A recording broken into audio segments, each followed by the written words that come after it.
상황이고 사람의 능력으로 안 되는 그런 일인데 교회가 합심해서 기도할 때 하나님께서 역사를 이루시는 그런 것들을 봅니다.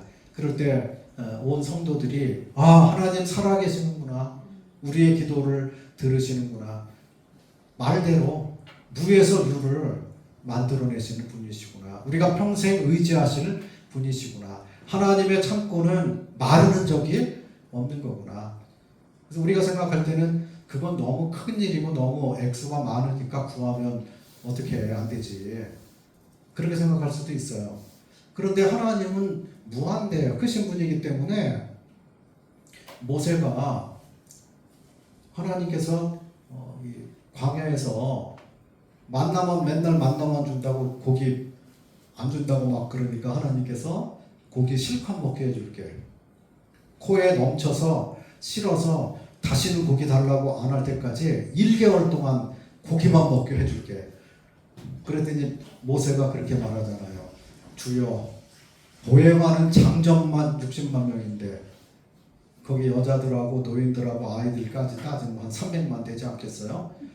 그럼 300만 되면 인천 시민 인구예요. 그럼 인천 시민 인구 거기에 그 사람들을 다 1개월 동안 다 고기를 먹이려고 그러면 우리가 가지고 있는 소나 양이나 이거 딱 잡아도 뭐 얼마나 되겠습니까? 막 그런 거예요. 하나님 뭐라 그래요? 모세야, 내 손이 짧아졌느냐? 참 위대한 말씀이죠. 메추라기를 불어다가 지면에 막 그냥 깔게 해가지고 그 사람들이 그냥 하루 종일 그거 메추라기 걷어다가 놓고 말리기도 하고 어떻게 하기도 하고 막 그렇게 해가지고 진짜 한 달 동안 실컷 먹었어요. 이제 고기 곧자도 말 안 하게 그렇게 된 거죠. 그래서 하나님께는 60만이나 6천만이나 뭐 매한가지인 거예요. 하나님 크시기 때문에 우리가 이런 크신 하나님을 의지하고 산다고 하는 거죠. 그래서 세상에 기죽거나 쫄 필요가 없습니다. 예? 세상은 우리의 밥이다, 그렇게 해야 돼요. 거인족을 향해서 갈렙이 그랬잖아요. 저들은 우리의 밥이야. 우리가 올라가면 무조건 이겨. 왜냐하면 하나님 함께 하시기 때문에. 근데 믿음이 없는 사람들은 우리는 그들 보기에 메뚜기 같아. 그 거대한 세상을 어떻게 이겨. 계란으로 바위 때리는 격이지. 미약한 내가 뭘 한다고 돼. 안 되지. 그렇게 생각합니다. 그런데 믿음은 그게 아니에요. 하나님이 하시면 됩니다. 그래서 시작을 하고 시도를 하고 그리고 계속 하는 것이죠. 그래서 야베스가 드린 기도는 일회성이 아니라고 말씀드렸잖아요. 평생에 드리는 기도. 우리도 하나님을 향해서 평생에 드리는 기도가 필요한 것이죠. 그리고 주님께서는 이론신앙과 체험신앙은 차이가 많은 것을 말씀하십니다. 시편 34편 8절에는 너희는 나를 맛보아서 알아라. 그러니까 기도하고 일해보고 주님께로부터 기도응답을 받아보고 이렇게 하면 주님 크신 분이다, 주님 신실하신 분이시다, 우리를 외면하지 않으시고 우리를 돌보시는 분이시고 우리의 기도를 들으시는 분이시다. 그렇게 해서 담대한 믿음으로 주님을 더 섬기게 그렇게 됩니다. 그래서 야베스의 경우에 그런 자신의 핸디캡을 신앙으로 극복해가지고 형제보다 존귀한 자가 됐다, 그렇게 말씀을 주고 있습니다. 주님을 잘 섬기면 옆에 있는 다른 성도들이 존중하잖아요. 지금 존경받고 그런 게 세상에서도 존경받는 그런 일이 사라진 그런 때고, 잘못하면 공격하고 욕먹고 그리고 하극상이 계속 일어나는 그런 때입니다. 존중하고 존경하고 이건 세상에는 아예 없어졌습니다. 근데 주 안에서도 세상을 따라서 그렇게 가면 망하는 길로 가는 것이죠. 자녀들은 부모를 공경하는 것이 맞는 거고요. 또 젊은 청년들은 장로들을 존경하는 게 맞는 거죠. 그리고 성경에 아내들은 남편을 존경하라고 말씀합니다. 좀 모자라 보이고 뭐 그래도 돈은 배필이라고 말씀하셨기 때문에 그래서 존경까지는 않더라도 말을 잘 듣는 그렇게 해야 되는 거죠. 그래서 하나님께서 복을 주시는 거죠. 가정에 불화가 일어나고 서로 다툼이 있고 싸우면 그러면 뭐가 되겠어요? 주의 일이 됩니까? 안 되죠. 교회에서 질서가 무너지는 것보다 더 어려운 일은 없는 것이죠. 세상은 무질서한 곳인데 주님 안에서 우리는 주님이 세우신 질서 가운데로 들어간 것입니다. 그래서 평안이 있는 것이에요. 감사가 있고 평안이 있고 서로 협력하는 것이 있고 서로 섬기는 것이 있고 또 은사를 따라서 섬기려고 하고. 그래서 시간이 많이 갔습니다. 주께서 높여주사 사랑받고 존중받는 것이죠. 내가 스스로 자기를 높인다고 높여지는 게 아니죠. 사람들이 상대방이 존중하고 높여주는 거죠. 그래서 사무엘상 2장 30절에는 나를 존중히 여기는 자를 내가 존중히 여기고 나를 멸시하는 자를 내가 멸시하리라, 경멸하리라. 그렇게 말씀하셔요. 그리고 사무엘상 3장 19절에는 하나님께서 사무엘이 말하는 것을 하나도 땅에 떨어지지 않게 하셨다. 사무엘의 입에서 나오는 말이 그냥 헛말이 아니고 땅에 떨어지지 않고 열매를 맺히도록 하셨다. 하나님이 그를 존중하신 것이죠. 하나님께서 구원받은 우리들을 또 세상에 수많은 교회가 있어요. 주여 주여 부르는 수많은 사람들이 있습니다. 근데 이 마지막 때에 이 모임이 진리를 쫓아 가려고 하는 성경의 가르침을 따라서 순종하려고 하는 또 세상에서 뭐 어떻게 평가하고 어떻게 말하든지 간에 하나님의 평가만을 바라보고 살아가려고 하는 우리들을 하나님께서 존중하시고 높여주시고 우리가 말하는 하나님 말씀이 땅에 떨어지지 않고 열매를 맺히게 해주시기를 바라는 마음이 있습니다. 그래서 우리가 누구에게 복음을 전하든지 말씀을 전하든지 하나님께서 말씀하셔서 그 말씀이 땅에 떨어지지 않고 열매를 맺게 해주십시오. 오늘 동탄 여기 어르신들이 뭐 많이 와서 말씀 들었잖아요. 근데 그 마음 속에서 열매가 맺혀지게 해주십시오. 그렇게 하면 하나님 말씀이 높임을 받은 거죠. 그 사람 속에서 역사하셔서 사람을 살리고 변화시키는 것은 주의 말씀 외에는 없는 것이죠. 그리고 주님께서는 또 이런 말씀도 하셨어요. 내 믿음대로 될지어다. 이건 스스로 높이는 것이 아닌 주님께서 높이는 것이죠. 그래서 결론은 자신의 환경을 탓하지 말자고 하는 거예요.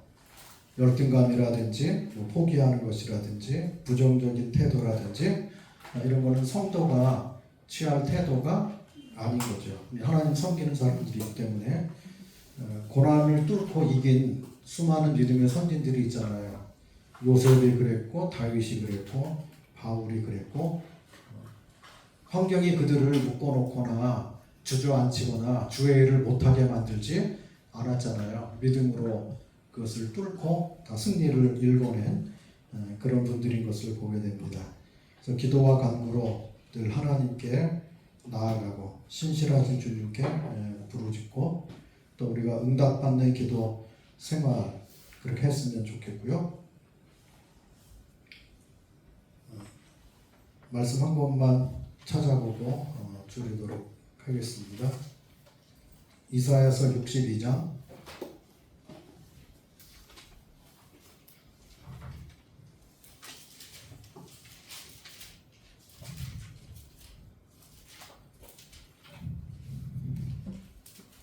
6절과 7절 읽어보겠습니다. 예루살렘이여 내가 너의 성벽 위에 파수꾼을 세우고 그들로 하여금 주야로 계속 잠잠하지 않게 하였느니라. 너희 여호와로 기억하시게 하는 자들아, 너희는 쉬지 말며 또 여호와께서 예루살렘을 세워 세상에서 찬송을 받게 하시기까지 그로 쉬지 못하시게 하라. 파수꾼을 세웠다고 말씀하십니다. 그 시대에 세운 파수꾼 있었겠죠. 신약 시대 우리가 살고 있는 이때에 구원받은 성도들, 주의 자녀들이 사실 세상의 파수꾼이죠. 세상은 다 졸고 잡니다. 자기의 미래를 모릅니다. 멸망으로 빠져들어가는 걸 모르고 사망의 잠을 자고 있습니다. 그 가운데서 그들을 깨우고 진리 가운데로 인도하고 생명으로 인도하고 구원의 복음을 전하고 해야 할 사람들, 그 막중한 직무를 우리를 제사장을 삼으셨는데, 이제 하나는 신령한 제사장이죠. 주님께 나와서 예배드리는 제사장. 또 하나는 왕 같은 제사장. 그것은 그리스도의 영광을, 그리스도의 덕을, 아름다운 덕을 선전하는 복음의 제사장직이죠. 그래서 주님께 나와서 예배드리는 제사. 또 하나는 밖에다가 대고는 주의 영광을 선포하는 제사장, 파수꾼이죠. 그래서 밤낮으로 기도한다고 했는데 잠잠하지 않게 한 것은 계속 기도를 드리는 것을 말하는 것이죠. 그리고 여호와로 기억하게 하시는 자들아. 우리가 기도할 때 주님은 기억하시는 것이죠. 우리가 기도하는 것을 주님 졸고 주무시는 것이 아니고 우리의 기도를 수리하셔야 되는 거죠. 처리하셔야 되는 거죠. 세상에서도 시청에 무슨 민원을 넣고 막 그러면 그 처리를 해야 돼요. 가부간. 그러니까 민원을 계속 넣으면은 공무원들이 민원 온 거는 처리를 해야 되니까 그거 먼저 해요. 민원 들어온 거. 우리도 하나님 앞에 잠잠하고 기도를 안 하면 하나님 편에서 천천히 뭘 해주셔도 될 거 아니겠어요? 그런데 급하다고 신호를 보내고 구조 신호를 보내고 저 살려주세요 하고 막 그렇게 하면은 하나님께서 먼저 그걸 해주셔야 되잖아요. 그런 것처럼 하나님으로 쉬지 못하게 하라 그렇게 말씀하시고요. 7절에도 보면은 너희는 쉬지 말라고 하고 쉬지 말고 기도하는 거죠. 그리고 여호와께서 예루살렘을 세워 세상에서 찬송을 받게 하시기까지 그로 쉬지 못하시게 하라. 그러니까 하나님이 쉬지 못하게 하는 거, 하나님을 일하시도록 하는 건 우리가 기도를 많이 하면 하나님이 일하신다고 하는 거죠. 그래서 오늘날은 하나님의 역할은 어디가 가버렸고 다 사람들이 일어나서 하려고 그래요. 이거 문제가 심각한 거예요. 하나님이 하시면 제대로 하시는데 사람들이 다 프로그램 짜가지고 자기 계산해가지고 다 그거대로 하려고 그러니까 왜 모임이 교파 흉내내고 따라가려고 그래요? 그 맞는 건가요? 제일 좋은 곳에서 제일 좋은 방법으로 주님 섬기고 여태까지 해온 건데 그걸 버리고 막 이상한 거 해가지고 막 듣도 보도 못했던 이상한 것들 도입해가지고 막 그런 걸 하려고 그래요. 근데 주님이 그걸 진짜 축복하시겠냐 하는 것이죠. 겉으로 외면적으로는 좋아 보이고 되는 것 같고 그런데 진짜 그러냐 하는 것이죠. 진짜 열매가 있냐 하는 것입니다. 그래서 하나님이 일하시도록 하는 것도 참 필요한 거예요. 그게 먼저예요. 그러니까 기도를 먼저 하고 많이 해야 되는데 기도를 안 하고 일을 먼저 한다니까요. 어려움을 당할 수밖에 없는 거죠. 그래서 야베스가 평생에 하나님께 기도하고 구하고 그런 것들을 하나님께로부터 받아서 그의 지경을 넓혀주시고 또 사는 날 동안 평안을 주셨는데 저희에게도 동탄교회도 하나님이 평안을 주시고 또 어르신 전도 집회도 이슬이 내리는 것처럼 바람이 부는 것처럼 요란 떨고 그렇게 안 해도 주님이 다 역사하시고 해주시는 여기서 일꾼들이 어디 다른 데 또 볼 일이 있어서 다른 데도 가고 그래도 또 여기 또 주님이 또 일하시고 다른 또 형제 자매들이 또 채워서 일하고 주님이 하시는 일이잖아요. 얼마나 좋습니까? 그래서 저희 남은 때가 주님이 주시는 평안을 진짜로 누리며 그렇게 함께 좀 사랑하며 나아갔으면 좋겠습니다. 감사합니다.